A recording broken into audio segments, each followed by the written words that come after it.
Hello everyone! Samahan niyo ko tayo gagawa ng pancake. At si Tita Wena nga ay nag-crave ng pancake. Ayan. At syempre, sa ating paggagawa ng pancake, ay meron tayo ditong fresh milk. Ayan, nilagay na natin dyan. Fresh milk. At syempre, meron tayong eggs, cheese, and condensed. Yan. Ayan na yung cheese na chunks na natin. Halina kayo at i-dissolve na natin. So, ang ating hot cake mix, ilagay na natin dito sa ating fresh milk. Guys, yung fresh milk ay optional kung kayo ay mayroong fresh milk. Kung wala naman, water is pwede rin. Then, bago natin ilagay yung egg, let's try to dissolve muna. Very, very light. And yes, pwede na natin ilagay yung ating egg. Guys, kung alam nyo na ang egg nyo ay hindi masyadong fresh, huwag nyo i-crack directly sa inyong mixture. Kasi baka masayang, baka may problem. Pero ang egg ko ay, alam kong fresh ito. Kasi kanina lang ito hinarvest. Now, ilagay na natin ang ating cheese. At meron nga pala ako ditong buko. Diyan. Buko pulp. Pagkalagay nga natin ng buko pulp ay ilagay na natin yung condense. Kunti lang. Bahala na kayo mag-adjust, guys. Kung gusto nyo na medyo matamis, go ahead and put some. Pero kung gusto nyo ng tama lang, so huwag nyo masyadong lagyan ng condense. Ayan. And then, dissolve na natin. Guys, kung gusto nyo ng medyo balance yung taste, no? Lagyan nyo ng kunting salt. Pero ako, this time, ayoko ng may salt. Kasi yung aking cheese ay hindi po siya unsalted. So, okay na siya.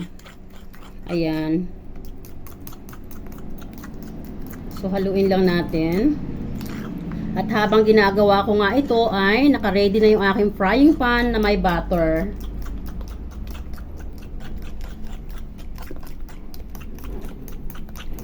Alam nyo guys, bigla-bigla nagki-crave ako ng mga pagkain. Kung meron akong ingredients, ay go ahead and do it. Ginagawa ko na yan kasi life is too short. We never know if we still can get up tonight, tomorrow, the next day. So, let's just enjoy this life. Even in a very, very simplest way. So, ayan. Halina kayo at ilagay na natin yan. Lutuin na natin. So, ayan guys. Sa ating frying pan, mainit na ang ating butter. Ilagay na natin. Huwag natin masyadong kapalan para madagbilis maluto.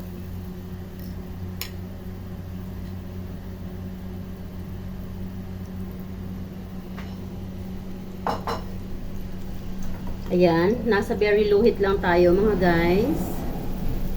Mga beshi wops, mga lalabs. Sarap naman. Tingnan nyo naman. Takpan natin para makonsib natin yung heat at nang mabilis nating maluto. Ayan.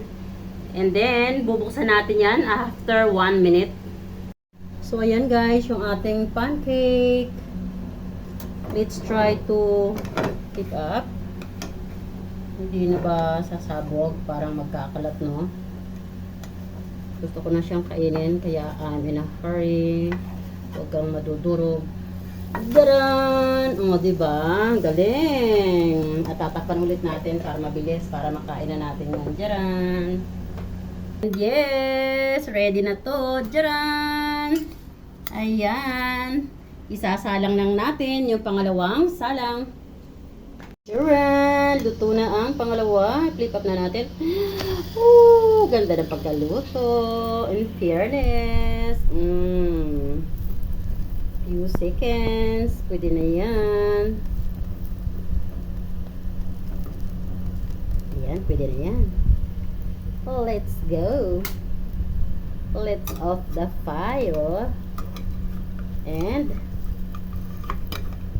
Kuya, come here, bring the plate.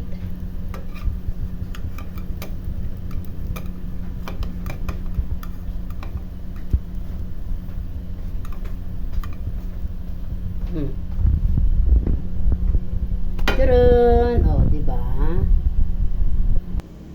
Ayoko ng syrup. Ito gusto ko. Powdered milk. Para more milky. Ayan. Yung iba guys, butter or star margarine nilalagay. Or condensed. Or honey. Or syrup. Ako gusto ko ng powdered milk for today. Sarap ng ating pancake. Look at that.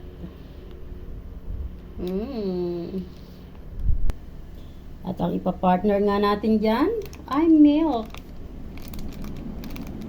Ayan.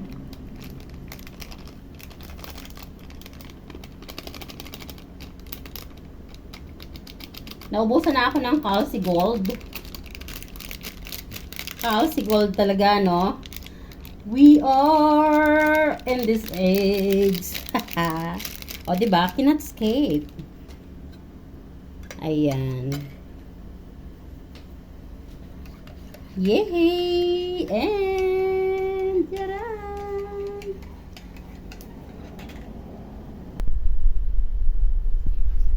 Delicious!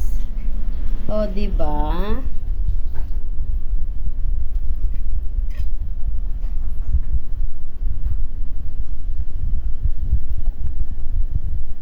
Slice natin yung bite size.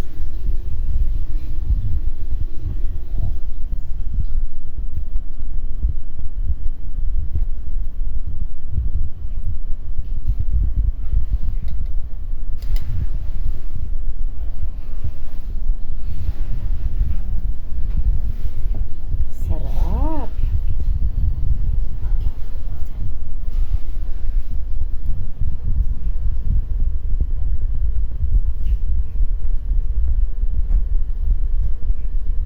Excited na ako.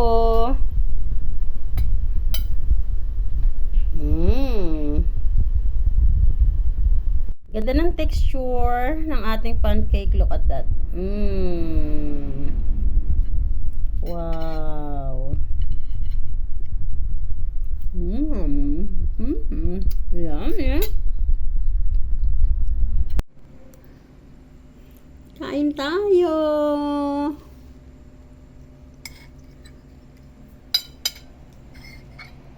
Puro powder yung aking blouse. Okay lang yan. Nasa bahay lang naman ako.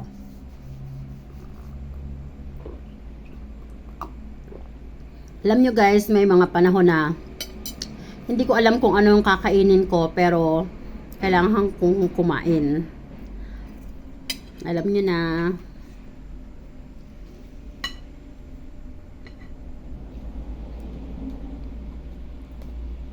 Siyempre, dahil content creator ako, picture muna. Ganda ng texture guys. Oh, look at that. Sarap. Sarap. Where you want more? Have no?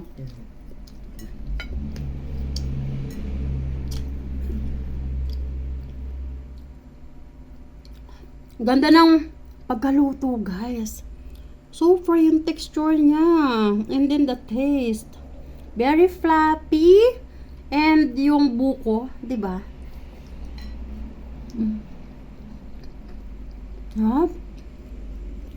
Tapos yung cheese na nilagay natin. Sarap.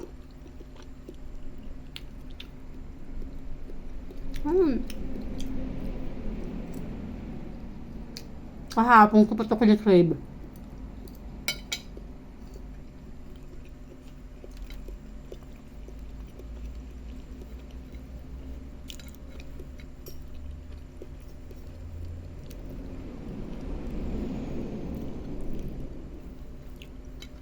Actually guys, nagsaing na ako.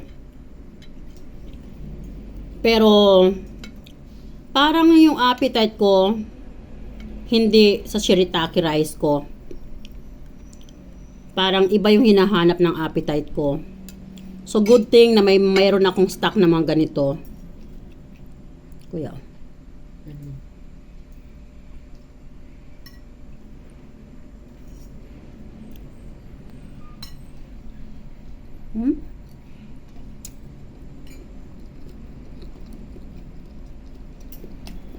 Yun yung buko, oh. Tsaka yung cheese.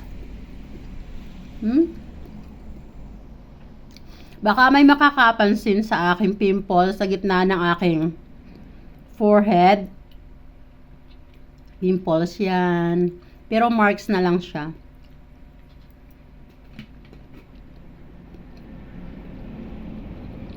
Akala ko ngayon pinipimples lang yung teenager.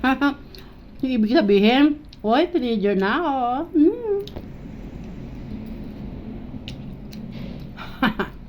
Sarap nito. Grabe. Guys, gawin nyo to, promise. Sobrang may enjoy nyo. Nga.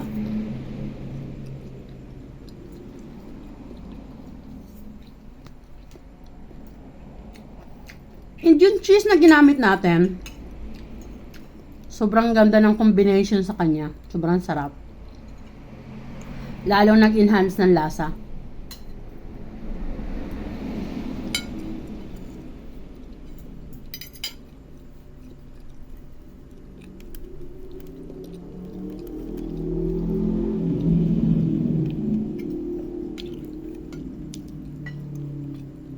Ako lang ba yung ganito? Yung nagugutom, pero yung appetite mo hindi mo alam kung anong kakainin mo. Comment down below naman mga guys, para alam ko. Ganito ba talaga pag mga bata?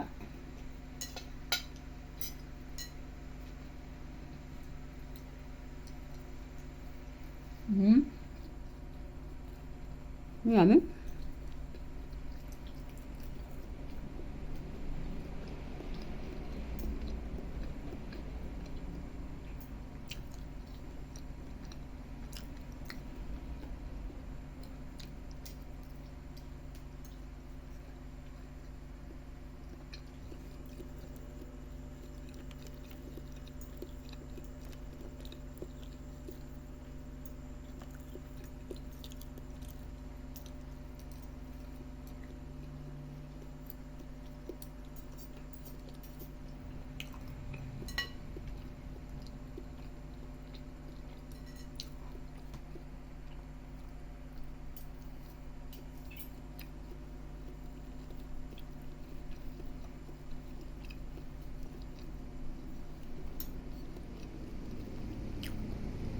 Alam nyo guys,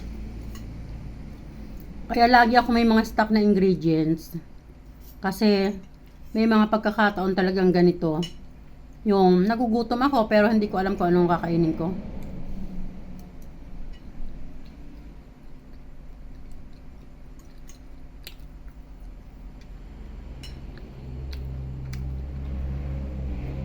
Sarap nito.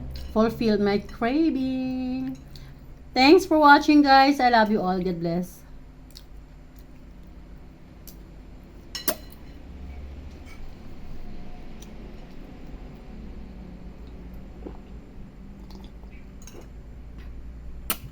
Bye.